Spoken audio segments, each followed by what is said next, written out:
Assalamualaikum warahmatullahi wabarakatuh. Kembali lagi bersama saya, Ibu Ani, selaku dosen pengampu mata kuliah Higien Lingkungan Kerja. Pada kesempatan kali ini kita akan membahas tentang sejarah higien industri. Bagaimana munculnya higien lingkungan kerja di dunia industri.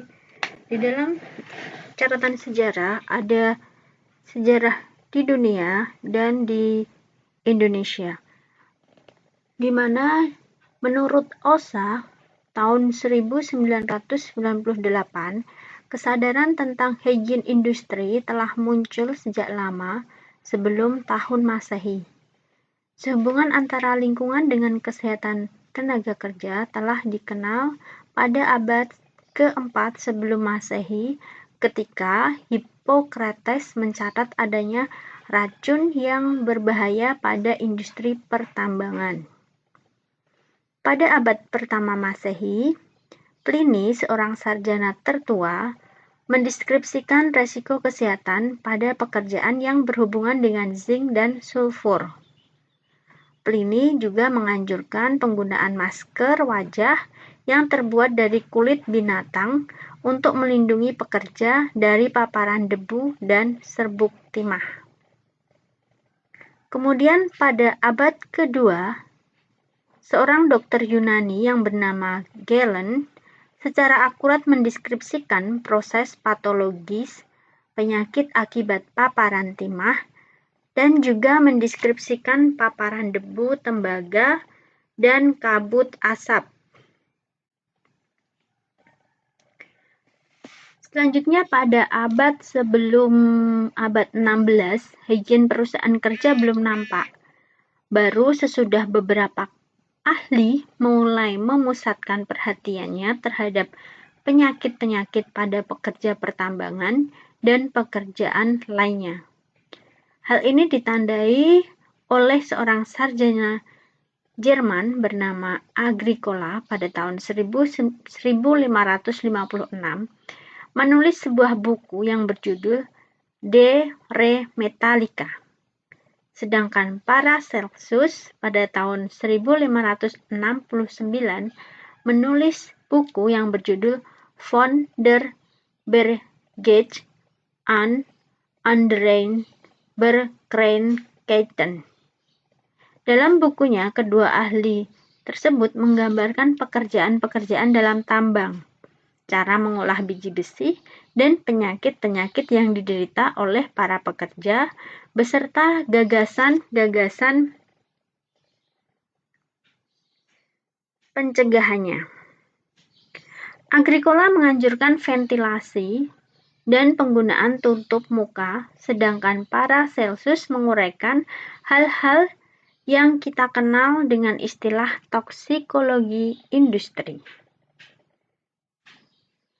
Perkembangan selanjutnya, seorang ahli bernama Bernardin Ramazzini pada tahun 1933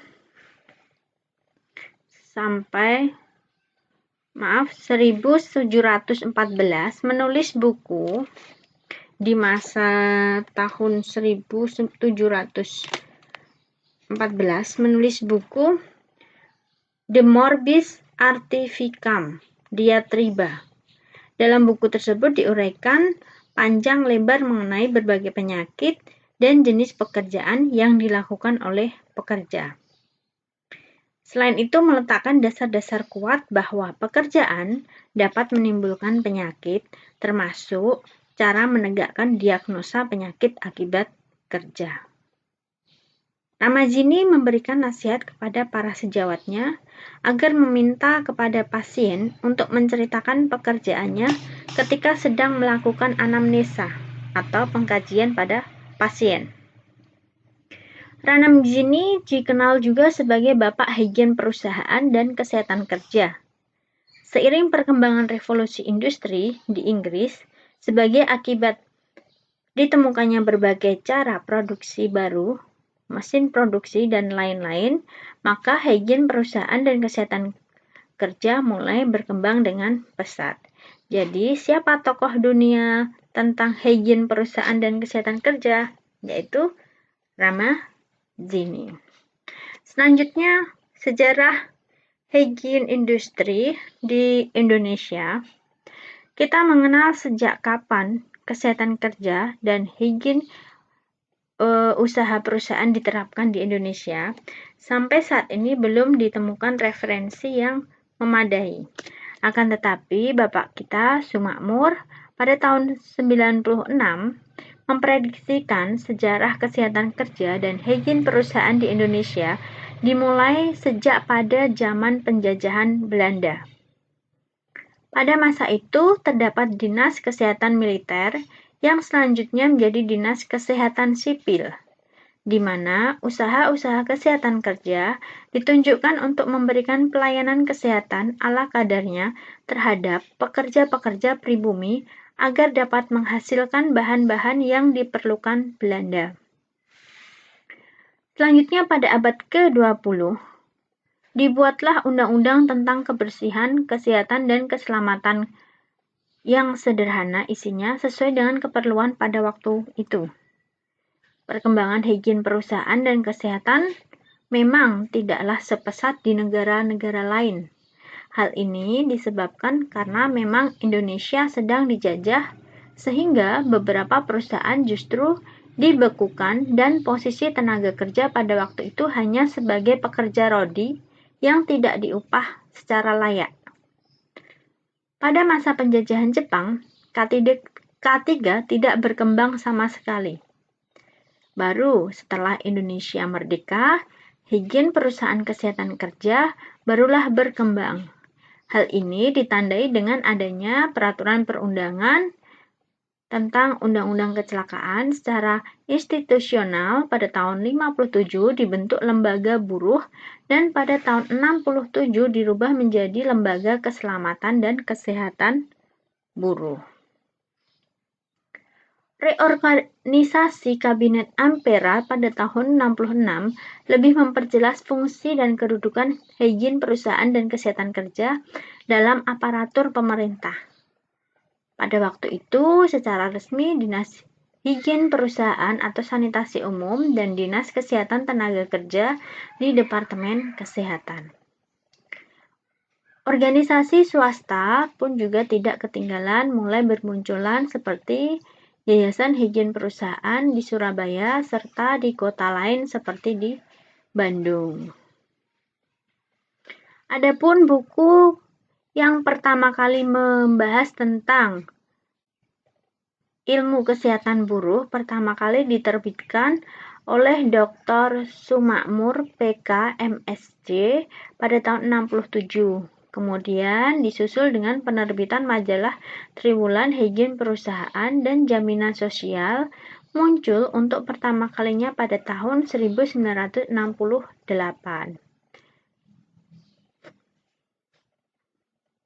Pada ini dirintis pula fungsi Lembaga Nasional Higien ke arah pendidikan, pelayanan, dan riset terapan. Ahli-ahli dari WHO dan ILO mulai berdatangan dan mengadakan jalinan kerjasama dengan Indonesia. Kemudian pada tahun 70, pertama kali negara Indonesia menerbitkan sebuah peraturan perundangan tentang K3, dan selanjutnya pada tahun 72 diadakan seminar nasional tentang K3 dan Dr. Haji Ibnu Sutawo diangkat sebagai Ketua Kehormatan Ikatan K3.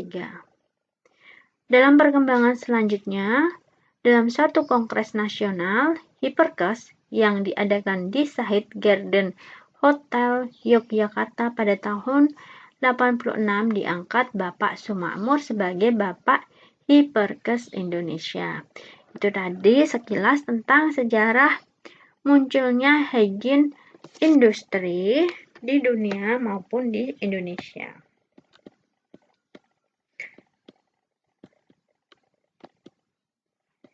Nanti teman-teman bisa membaca lebih detail di catatan yang sudah saya tulis.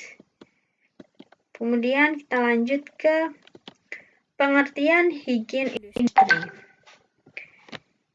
Pengertian higien industri menurut Oksa tahun 98 merupakan ilmu tentang antisipasi, rekognisi, evaluasi, dan pengendalian kondisi tempat kerja yang dapat menyebabkan tenaga kerja mengalami kecelakaan kerja dan atau penyakit akibat kerja. Dalam spesialisasi ilmu higien beserta prakteknya, dengan mengadakan penilaian kepada faktor-faktor penyebab penyakit kualitatif dan kuantitatif dalam lingkungan kerja dan perusahaan melalui pengukuran yang hasilnya dipergunakan untuk dasar tindakan korektif kepada lingkungan tersebut, serta bila perlu pencegahan agar pekerja dan masyarakat sekitar suatu perusahaan terhindar dari bahaya akibat kerja. Ini merupakan pengertian higien industri menurut Sumakmur tahun 99.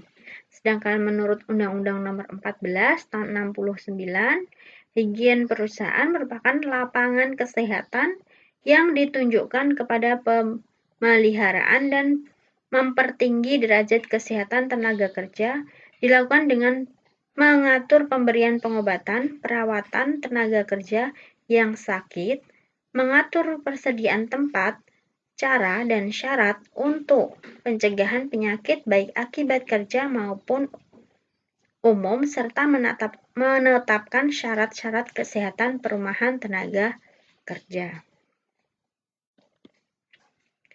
Dari pengertian ada yang mau ditanyakan?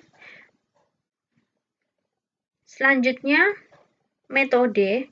Higien industri menggunakan metode pemantauan dan analisis lingkungan untuk mendeteksi luasnya tenaga kerja yang terpapar. Higien industri juga menggunakan pendekatan teknik, pendekatan administratif, dan metode lain seperti penggunaan alat pelindung diri, desain, cara kerja yang aman untuk mencegah paparan berbagai bahaya di tempat kerja.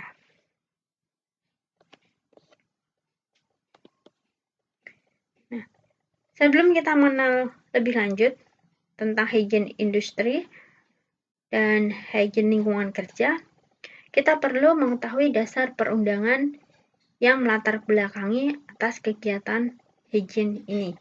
Yang pertama adalah Undang-Undang Nomor 36 Tahun 96, kedua Undang-Undang Nomor 11 Tahun 62 tentang higien bagi usaha-usaha umum, tiga Undang-Undang Nomor 13 Tahun 2003 tentang Ketenaga Kerjaan. 4. Undang-Undang Nomor 14 Tahun 69 tentang Ketentuan Pokok mengenai Tenaga Kerja. 5. Undang-Undang Nomor 1 Tahun 1970 tentang Kesehatan dan Keselamatan Kerja. 6. Permen Nomor 13 Tahun 2011 tentang faktor fisik dan kimia di tempat kerja, serta yang terakhir adalah Permenkes Nomor 70 Tahun 2016 tentang standar persyaratan kesehatan lingkungan kerja di industri. Sebelumnya ada namanya Peraturan Perundangan Perburuhan tahun 69, di mana peraturan tersebut sudah diupdate dengan peraturan tentang standar persyaratan kesehatan lingkungan kerja di industri. Nah, kita lanjut tentang penanggung jawab pelaksanaan higien industri. Di Indonesia, pelaksanaan kegiatan higien industri menjadi tanggung jawab oleh Kementerian Tenaga Kerja Republik Indonesia. Sedangkan di luar negeri, di Amerika Serikat, itu oleh Badan OSHA, yaitu The Occupational Safety and Health Administration, serta NIOSH, yaitu The National Institute for Occupational Safety and Health. Nah, apa perbedaan higien industri dengan kesehatan masyarakat? Kita selaku pelaku kesehatan masyarakat juga harus mengenal apa itu higien industri, di mana dalam higien industri tujuan utamanya adalah para pekerja. Sedangkan kesehatan masyarakat tujuan utamanya adalah sasarannya masyarakat umum. Kemudian higien industri mengurus golongan karyawan yang mudah didekati. Sedangkan kesehatan masyarakat mengurusi masyarakat yang sukar dicapai. Hygiene industri ditandai dengan efektifnya pre-employment dan periodic screening, sedangkan kesehatan masyarakat sulit melakukan pemeriksaan secara periodik. Hygiene industri yang dihadapi adalah lingkungan kerja, sedangkan kesehatan masyarakat yang dihadapi adalah lingkungan umum merupakan problem pokok. Dan hygiene industri tujuan utamanya adalah produktivitas, sedangkan kesehatan masyarakat tujuan utamanya adalah kesehatan masyarakat. Dari mana pembiayaan hygiene industri? Berasal dari perusahaan atau masyarakat pekerja, sedangkan kesehatan masyarakat dibiayai oleh pemerintah. Bagaimana perkembangan hygiene industri? Sangat pesat sekali, terutama setelah revolusi industri, sedangkan kesehatan masyarakat perkembangan cepat setelah adanya kemajuan ilmu tentang jasad renik. Yang terakhir, untuk hygiene industri perundang-undangan dalam lingkup ketenagakerjaan, sedangkan kesehatan masyarakat berasal dari lingkup kesehatan.